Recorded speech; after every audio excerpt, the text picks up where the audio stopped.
Hello' everyone, কি খবৰ তোমালোকৰ? আশা কৰিছোঁ তোমালোক সকলোৱে ভালে কুশলে আছা। নমস্কাৰ, মই দিগন্ত। আজিৰ ভিডিঅ'টো পৰীক্ষাৰ বাবে প্ৰস্তুতি চলাই থকা শিক্ষাৰ্থীসকলৰ বাবে ছুপাৰ হেল্পফুল হ'ব।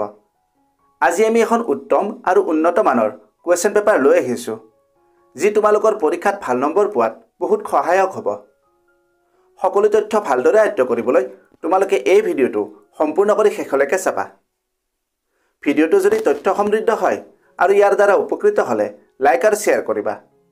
চেনেলটো যদি ছাবস্ক্ৰাইব কৰা নাই, দৰকাৰী আৰু তথ্য সমৃদ্ধ ভিডিঅ'ৰ নটিফিকেশ্যন পাবলৈ চেনেলটো ছাবস্ক্ৰাইব কৰি লোৱা।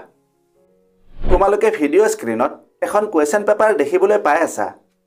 পৰীক্ষাৰ বাবে প্ৰস্তুতি কৰোঁতে প্ৰশ্নকাকত অনুশীলনক এক উত্তম প্ৰস্তুতি কৌশল বুলি গণ্য কৰা হয়।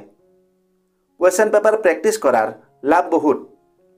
পৰীক্ষাত অহা প্ৰশ্নৰ আৰ্হিৰ সৈতে চিনাক্ত কৰে, পৰীক্ষাৰ ফৰ্মেটৰ সৈতে পৰিচিত কৰে, জ্ঞানৰ ব্যৱধান চিনাক্ত কৰে, উত্তৰ লিখনি কৌশল উন্নত কৰে, সময় ব্যৱস্থাপনা উন্নত কৰে, আত্মবিশ্বাস বৃদ্ধি কৰে। ইয়াৰ উপৰিও আৰু বহুতো লাভালাভ আছে।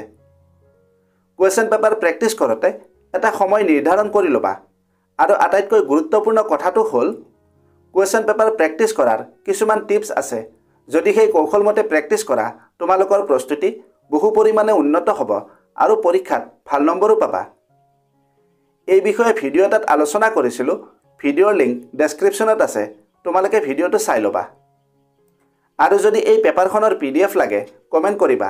লগতে তোমালোকৰ প্ৰস্তুতি কেনে চলি আছে এই বিষয়েও কমেণ্টত লিখিবা। এতিয়া তোমালোকে পেপাৰখন ভালদৰে চাই লোৱা।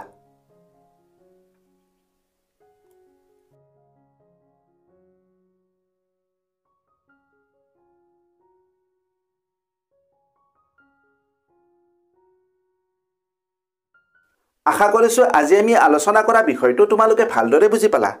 ভিডিঅ'টো যদি হেল্পফুল হৈছে তেন্তে লাইক কৰিবা আৰু বন্ধু বান্ধৱীৰ লগত শ্বেয়াৰ কৰিবা। লগতে ভিডিঅ'টোৰ বিষয়ে নিজৰ মতামতো দিবা। আজিলৈ ইমানতে এৰিলোঁ। অতি সোনকালে আন এটা আকৰ্ষণীয় বিষয়ৰ সৈতে পুনৰ লগ পাম। ধন্যবাদ।